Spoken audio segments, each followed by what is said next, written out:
ರಾಜ್ಯದಲ್ಲಿ ಶೀಘ್ರವೇ ಮಧ್ಯಂತರ ಚುನಾವಣೆ ಆಗುತ್ತಾ? ವಿಧಾನಸಭೆ ಚುನಾವಣೆಗೆ 2028ರವರೆಗೆ ಕಾಯಬೇಕಾಗಿಲ್ಲ. ಯಾವುದೇ ಕ್ಷಣದಲ್ಲಾದರೂ ಚುನಾವಣೆ ಎದುರಾಗಬಹುದು. ರಾಜ್ಯದಲ್ಲಿ ಶೀಘ್ರವೇ ಮಧ್ಯಂತರ ಚುನಾವಣೆ. ವಿಧಾನಸಭೆ ಚುನಾವಣೆಗೆ 2028ರವರೆಗೆ ಕಾಯಬೇಕಾಗಿಲ್ಲ. ಯಾವುದೇ ಕ್ಷಣದಲ್ಲಾದರೂ ಕೂಡ ಚುನಾವಣೆ ಎದುರಾಗಬಹುದು. Assembly election. ಬಿಜೆಪಿ ಸಂಸದ ಗೋವಿಂದ ಕಾರಜೋಳ ಭವಿಷ್ಯವನ್ನು ನುಡಿದಿದ್ದಾರೆ. ಸೆಪ್ಟೆಂಬರ್ ಕ್ರಾಂತಿ ಹೇಳಿಕೆ ಬೆನ್ನಲ್ಲೇ ಕಾರಜೋಳ ಭವಿಷ್ಯ ಇದೆ. ಗೋವಿಂದ ಕಾರಜೋಳ ಕಾಂಗ್ರೆಸ್ನಲ್ಲಿ ಹೊಗೆಯಾಡುತ್ತಿಲ್ಲ, ಬೆಂಕಿ ಹೊತ್ಕೊಂಡಿದೆ ಎಂದ ಸೋಮಣ್ಣ. ಸಿಎಂ ಅಧಿಕಾರ ಹಸ್ತಾಂತರ ಆಗಲ್ಲ,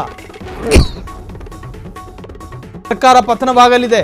ರಾಜ್ಯದಲ್ಲಿ ಶೀಘ್ರವೇ ಮಧ್ಯಂತರ ಚುನಾವಣೆ ಆಗುತ್ತೆ. ಗೋವಿಂದ ಕಾರಜೋಳ ಈಗೇನು ಕಾಂಗ್ರೆಸ್ನ ಒಳ ಜಗಳದ ವಿಚಾರಕ್ಕೆ ಸಂಬಂಧಪಟ್ಟ ಹಾಗೆ ಒಂದು ಕಡೆ ಸೆಪ್ಟೆಂಬರ್ ಸನಿಹ ಆಗ್ತಾ ಇದೆ.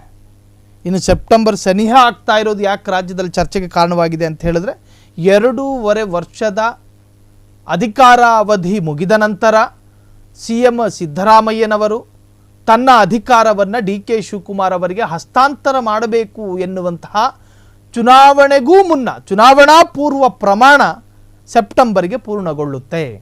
ಹಾಗಾಗಿ ಆ ಸಂದರ್ಭದಲ್ಲಿ ಸ್ಥಾನ ಬಿಟ್ಟು ಕೊಡೋದಕ್ಕೆ ಸಿದ್ದರಾಮಯ್ಯನವರು ಒಪ್ಪಿಕೊಳ್ಳೋದಿಲ್ಲ, ಸ್ಥಾನವನ್ನು ತ್ಯಾಗ ಮಾಡೋದಕ್ಕೆ DK ಶಿವಕುಮಾರ್ ಅವರೂ ಒಪ್ಪಿಕೊಳ್ಳೋದಿಲ್ಲ.